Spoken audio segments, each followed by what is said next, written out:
Oh, don't Oh, do that's what we that. should do. Oh This should no. be this should be this should be 18.5. Yes. Joe, come on. It's 18.5. recording. This will be. Oh, good. Okay. Well, we gotta get the intro thing and everything. Oh yeah, I'll take care of that. All right. Well, I'm the Merce, Hey, it's Velton. And the ball did it hard. and we're gonna call this one 18.5 because we really want to screw with our producer Felton. And Thanks. this is our apology to you guys for being so far behind because of the hurricane and all that kind of stuff. So we're gonna just do a little conversation here. Okay, so uh, okay, what movie were you guys talking about? There's a preview. There's a new preview out called what? Guys? Jojo Rabbit.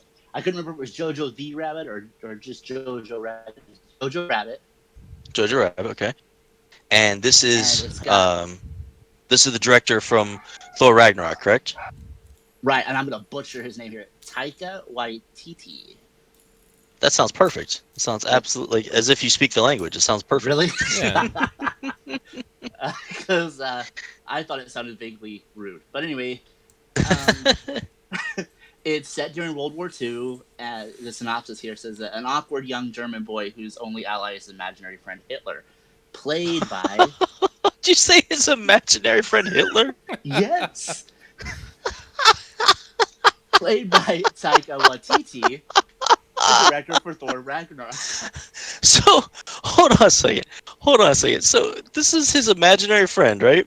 So, I imagine like a little Hitler, like a little baby Hitler with a mustache and dressed in some overalls or something, and they spend time together. He's like, "Oh yeah, you gonna color that picture? Oh, I like the sun you drew there. Yeah, we should go kill some Jews." Like like every conversation he's gonna try to bring back to killing Jews. Like I just I see that think they that's just where they're gonna go with it. is that the Because premise of the story? Yeah, Okay, pretty well much. there you go. I mean, other than it actually being Taika Waititi, that Mhm. he's actually physically there. Yeah, that's pretty much it. He's like, oh, you like cookies too? Yeah, cookies are good. You know what else is good? Killing Jews. Yeah, that's a lot of fun. Yeah, we should go do that.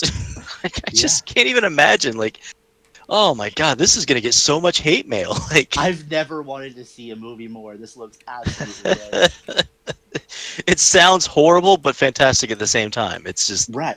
Yeah, if you had oh my described God. it to me, I'd have been like, this is dumb as shit. this y'all. is not gonna land. There's gonna be somebody that's gonna get canceled over this, so Mhm. on and so forth.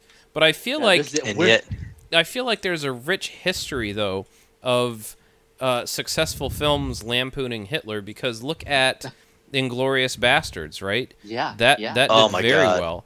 I that think movie is pretty fantastic. one of the first badasses to ever lampoon Hitler was Charlie Chaplin.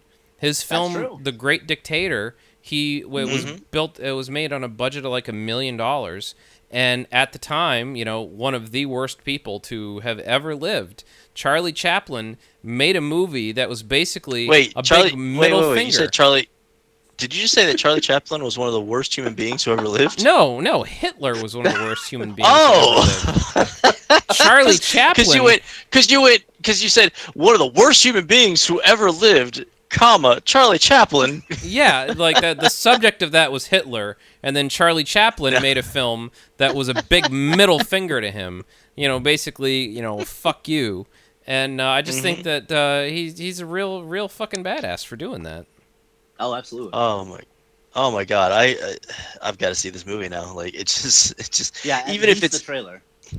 even if it's terrible. Like so explain to me what happened in the trailer. I know I haven't seen it yet, but explain what happened in the trailer. Well, some of the best parts were him talking to the other little Nazi kids.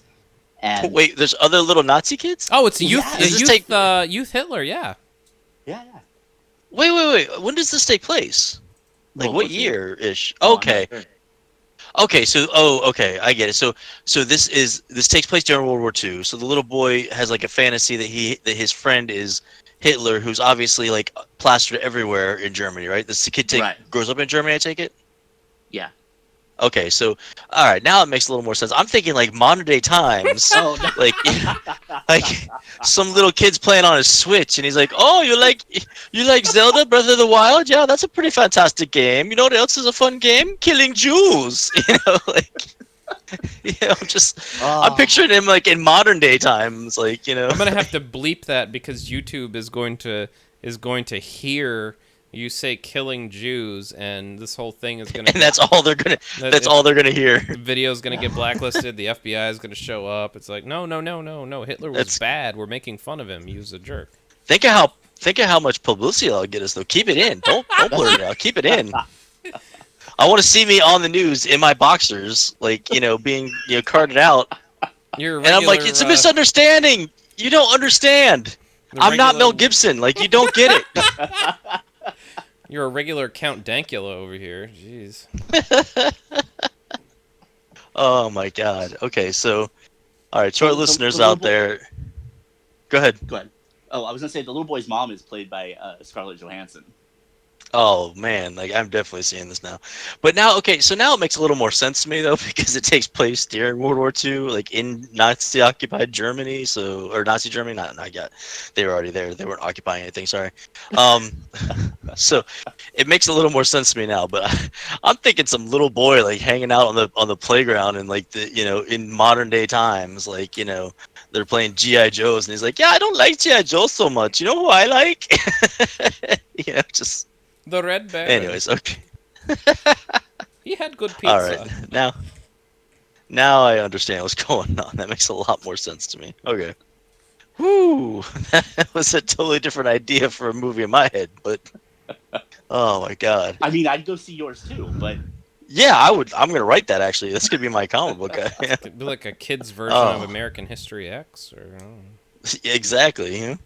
Yeah. Oh my God. And real quick, just because we're doing this little bonus thing, so the three of us have come up with a comic book character that a lot of people didn't even know existed. We're gonna retcon her into existence. She's always existed, and her name is her name is Dora, but her superhero name is the Seamstress. And she is like a crazy time lord who can travel between space and time, and she goes to events in superheroes' lives where, I don't know if any of our listeners realize this, but every time in the superhero comic books at least, whenever a villain or hero goes through any kind of change at all, their wardrobe changes, correct? Like the most famous of that, the most famous that's Jean Grey during the Dark Phoenix saga. She goes through like 4 different costume changes in that saga, right? And it's never addressed. Like nobody ever goes, hey, so who made her the costume? Like who who changed the costume from green, white, and gold to red, yellow, and gold? Like who does that? Who decides that? So that's this woman's power. She goes there, and she's got to be one of the most powerful beings in existence because she is able to traverse time, space, everything, and she does this unbeknownst to the hero or villain. Like they don't realize that their costume has changed, their powers changed, and all of a sudden they're in a new costume, and they just go with it. They don't address it at all. So she is the most powerful being in existence, and all she does is goes around and changes people's clothing for them. So that's our new superhero that we're gonna create. Triple B, and Felton. Felton's gonna be our artist on that one. So. Sweet. I just got a watercolor palette. I'm really excited to break out. Ooh, yes. We're gonna kill him. I've never drawn anything before in my life, so that'll be pretty cool. Oh, this book's gonna be amazing then. Right. It's gonna have 2 writers before, so you're already better than I am. Yeah. Oh, I used to draw a lot, and that's why I'm not drawing this book. Yeah. This book is going to be great because it's going to have 2 different writers, and I think what we should do is alternate each page. Like we write see, I gotta get this out. So me and Triple B will write the opposite page. So like I'll write the first page, he'll write the second page, and back and forth, right? But we won't talk to each other at all about what we're writing, the plot, nothing. So it's gonna make just about as much sense as you could think of in that situation. Art by Felton, story by the Merce and Triple B. This is gonna be the greatest book ever created. I'm calling it now. It's gonna be people are gonna be like free images I get from Google that yes still have watermarks. I'm gonna make all the panels out of that. Nice. Yes. I mean, I'm telling you right now, people are gonna be like, Stanley who? Like, I've never even heard of that guy. I've never heard of her. Anyways. All right, let's go ahead and stop this one now with our bonus that is gonna kill our producer. It may not even air because he's just like 18.5. I can't do it. You know, it's just gonna be like I don't know if you guys know this, but we recorded a bonus one previously that never aired either. So Oh, I gotta find that. Where was that? these are gonna be the secret. These are gonna be the secret bonus tracks that we'll find like 2 years from now and be like, hey, Yeah. by the way, Listen, I don't have here's the those best bonus numbering tracks. system here. Okay, so I don't know. I mean, aren't you saving them to a folder? Oh wait, Like, no. could Are you just, talking about the news alert? Yes. Okay, That well, never made it. Yeah, well, he got access back. Well, Yeah. good thing you never posted it. Yeah, Well, it's so a good thing we didn't post that. yeah, then. that's why I didn't post it. It was because I saw he like made a comment about how he got access back. I was like, oh well, I guess I'm not gonna. Well, never mind then. I'm not gonna post that. All right. Well. Well, for those of you that don't know, because you're gonna be like completely confused, like he, who, what, where, one of the friends of the nub, old guy cosplay, was gonna lose his page, based on losing his password and things like that, and he was going to just move all of his content over to Nerd Emporium, if I'm not mistaken. Yes. And so we made a little news alert, like little bonus thing to try to let everybody know that that's what's going on. So head over to the Nerd Emporium if you want to keep supporting and seeing old guy cosplays stuff. Old guy cosplay, right? Yes. I always want to say old man. That's not right. So I think what but happened that's what I was do. I just screw things up like that. He lost his old Facebook, which I am heartbroken because I never got a chance to refriend him before the hurricane because during Irma he had the best hurricane updates. Like it was it was legitimately entertaining. Like it kept me going through the hurricane watching his updates. So, you know, I gotta find him on there again and remember to send him a friend request because next hurricane I gotta have my old guy cosplay commentary. Now, when we refer as Floridians, when we refer to Dorian, can we say it can we say Hurricane Dorian with a question mark at the end? Like Hurricane Dorian? Hurricane Dorian? Like since it didn't actually make landfall, or are we just being cocky now and then the next hurricane's gonna be like, oh yeah, that's real funny how you made fun of my buddy Dorian. That's real funny how you made fun of my friend Dorian, but yeah. Grab your ankles because here I come. Yeah, it made landfall, just not here. God. It was Alabama, wasn't it? Oh, come on. Sorry. Stop. I couldn't stop. I'm over it. Sorry. I'm so over it. I didn't even know that was a thing until I asked Alexa what the news was, and I heard this diatribe about how there was a squiggly line on a map that Trump held up, and I'm like, why are we talking about this? There's literally people with, like, you know, 13,000 no homes or whatever absurd number got demolished in the Bahamas. And this is what they're talking about? I am completely lost. What are you guys talking about? Really? Okay. Yeah, I'm really lost. I've not been on social media, so. Oh, go ahead. Okay. Don't. So your president. Well, you're president too. Relax. Your president made an announcment during. You know, can I just stop you there for a second? I hate when people do that. Because first off, I didn't vote for him, so I hate when people do that when it's like I'm at the divorcee's house, like I'm at my I'm at my mom's house, and she's talking about her divorced husband, who happens to be my father, and she's just like, "Well, your father." So, anyways, go ahead. Tell me more about your president. I am a sovereign state, sir. Onto yourself. So during a news interview, Trump mentioned that Alabama should watch out because they could get hit by this hurricane, and they should be. And the National Weather Service had to make an announcement saying that wasn't true. It's not you guys going are near fine. Alabama. Yeah. We never said that, which is actually technically a federal crime to make a false news announcement. But I digress. Well, let's be honest. I mean, Trump just does what he wants. He makes the laws up as he goes. So he's like collusion. Never even heard of her. It's like a show. Whose president is it anyway? Exactly. Everything's made up and the crimes don't matter. Yeah. I love that. I'm no law and disorder. That's the new show. Clunk clunk.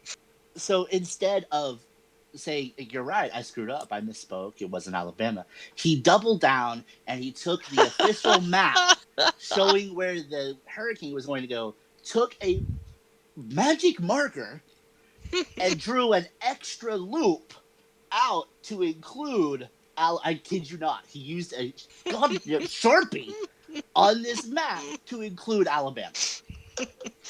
And the best part is like all the other track marks are like blue and red and Yes. yellow and And green. it's obviously a fucking Sharpie. Like, there's no Oh, yeah.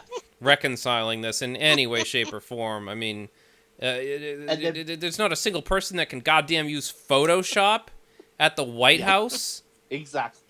I wonder if the rest of the staff was like, "No, President, no, I ain't we're not doing touching that." Like, yeah, you Any can of do those that. cameramen not burst out into laughter because they wouldn't allow me back because I'd be on the floor.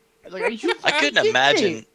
I couldn't imagine being in those press conferences, having to try to ask serious questions, and then when you get the answers back, not like either calling bullshit or laughing out loud. Like, I don't understand. Yeah.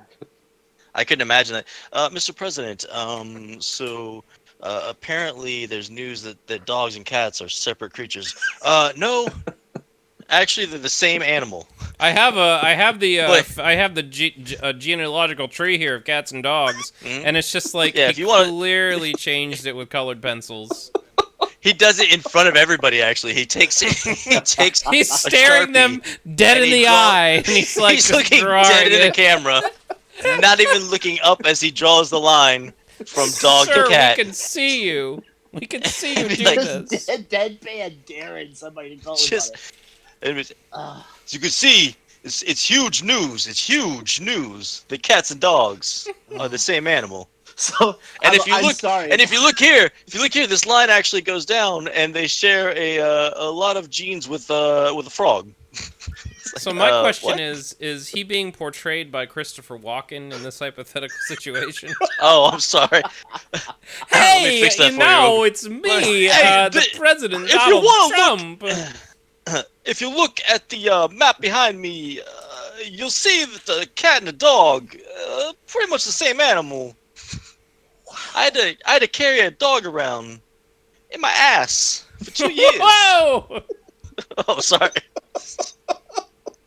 It's a Pulp Fiction reference, kind of.